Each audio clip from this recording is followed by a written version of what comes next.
Welcome to our channel. Today we how to update NextAuth.js authentication providers correctly. Detailed guide step by step clearly. To update NextAuth.js authentication providers correctly, begin by opening your project in your preferred code editor.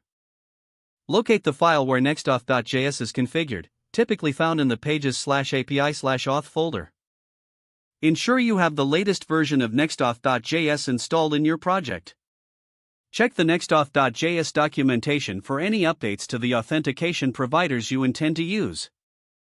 Import the necessary providers at the top of your NextAuth.js configuration file.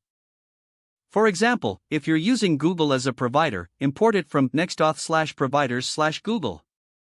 Create a providers array within the NextAuth configuration object. Add each provider to the array with their respective configuration options. For Google, this will include the client ID and client secret. You can obtain the client ID and client secret by creating an app in the Google Developer Console. Make sure to set the proper redirect URI in the Google App settings to match your application. If you are adding additional providers, repeat the import and configuration process for each. Once all providers are configured, handle any environment variables for sensitive data. Ensure you store the client ID and client secret in a.env file for security. Next, test each authentication provider by running your application locally. Open your browser and navigate to the authentication route, typically found at /API/auth/signin. Check that each provider appears and functions as expected when you attempt to log in. If you encounter any issues, review the console for error messages for troubleshooting. After confirming that everything works correctly, push your updates to your version control system. Deploy your application to your hosting service to make the changes live. Finally, monitor the authentication process to ensure that users can log in seamlessly.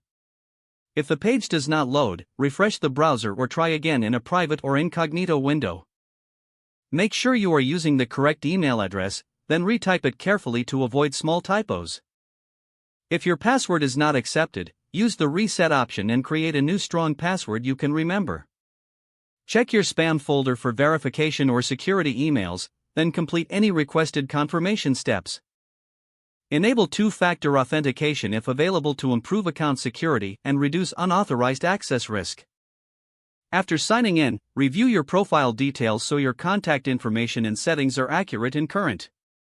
If you see an error message, note it down and try again after restarting your device and internet connection. Don't forget to like this video and subscribe to our channel for more step-by-step tech guides.